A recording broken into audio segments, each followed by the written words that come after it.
Assalamualaikum warahmatullahi wabarakatuh. Perkenalkan, saya Yusni Solorin Vika Parinding dengan NIM G701227076 dari kelas C, program studi S1. Di sini saya akan membahas tentang karbamazepin, yaitu golongan antikonvulsan. Karbamazepin ini digunakan untuk mengelola dan mengobati epilepsi, neurologi trigeminal, dan episode manik akut, serta campuran pada gangguan bipolar 1. Indikasi untuk epilepsi khususnya untuk kejang parsial dengan simptomatologi kompleks, kejang tonik umum, dan pola kejang campuran. Kemudian, karbamazepin memiliki struktur seperti terlihat pada gambar dengan rumus molekul C15H12N2O, benzo B1 benzazepin 11 karboksamid. Selanjutnya, kita akan membahas mekanisme kerja karbamazepin. Nah, karbamazepin dianggap bekerja dengan 3 cara. Yang pertama itu terlihat pada gambar nomor 1, di mana dengan menghalangi saluran natrium neuronal yang tidak aktif sehingga mencegah pembentukan potensial aksi dan depolarisasi sel. Selanjutnya, pada gambar nomor 2, dengan bekerja sebagai agonis pada reseptor asam gamma aminobutyric atau GABA yang memungkinkan masuknya klorida ke dalam sel dan mencegah pembentukan potensial aksi. Nah, selanjutnya pada gambar nomor 3, di mana dengan meningkatkan konsentrasi serotonin di sinapsi neuronal, neurotransmitter penghambat. Nah, selanjutnya ada sifat fisika kimia karbamazepin.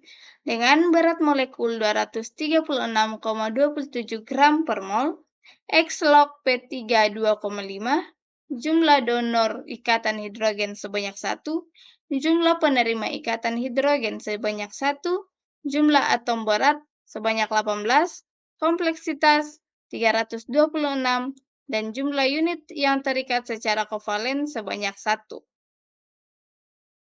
Selanjutnya kita masuk pada proses absorpsi, distribusi, metabolisme, dan ekskresi pada obat karbamazepin.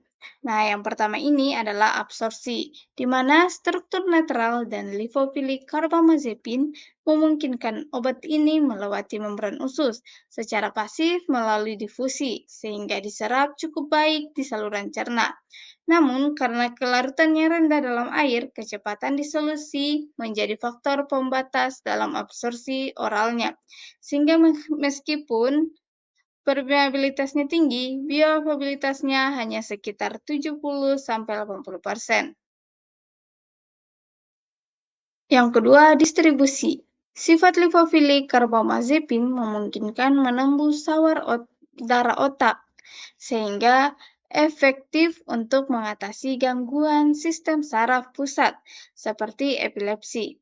Obat ini juga menunjukkan ikatan sedang terhadap protein plasma, yang mempengaruhi fraksi bebas di sirkulasi darah. Yang ketiga, metabolisme.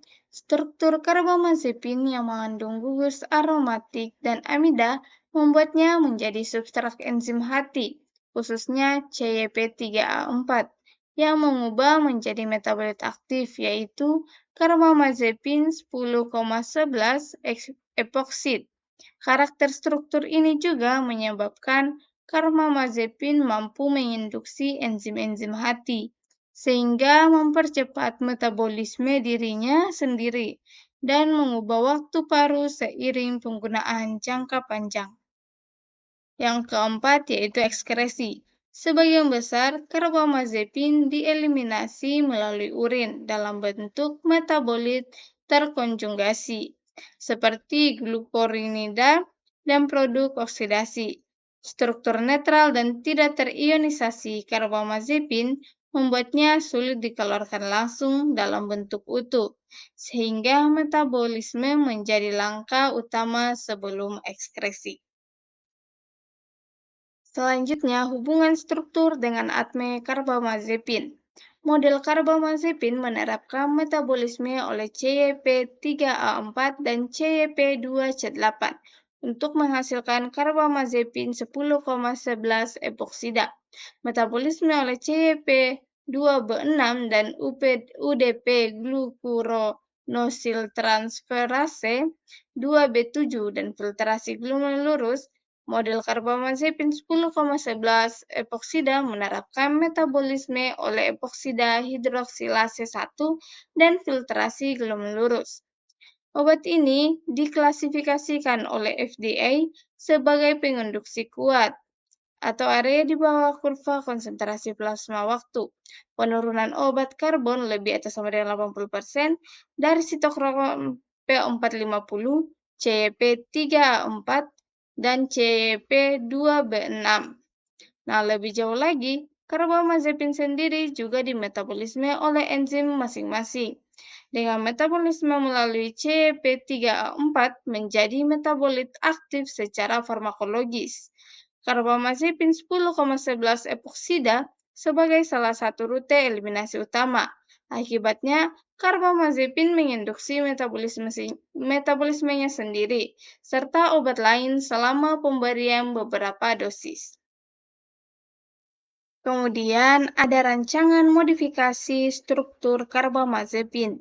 Nah, pada gambar A, di mana struktur obat neuroinhibitor karbamazepin, di mana elemen struktur farmakofor ditandai dengan HAD, yaitu unit aseptor atau donor hidrogen, D, unit donor elektron, dan R, unit aryl hidrofobik.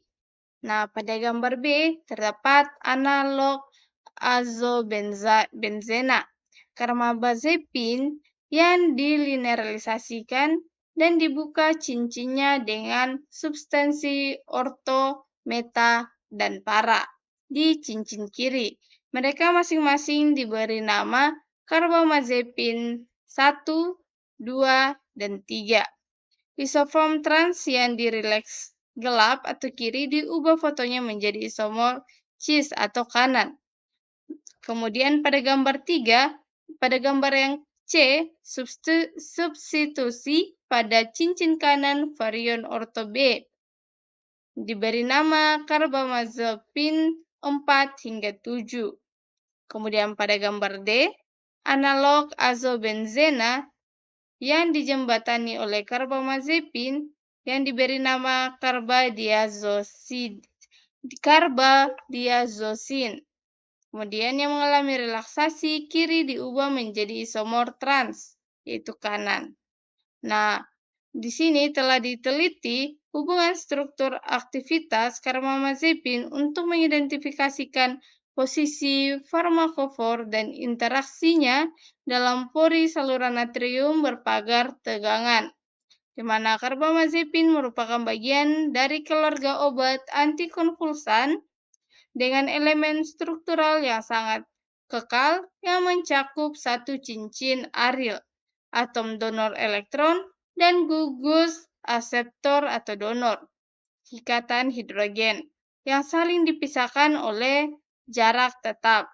Secara khusus, gugus urea dalam karbamazepin terlibat dalam ikatan hidrogen aminoaromatik dalam kantung pengikat dan membentuk interaksi penting untuk pengenalan obatnya.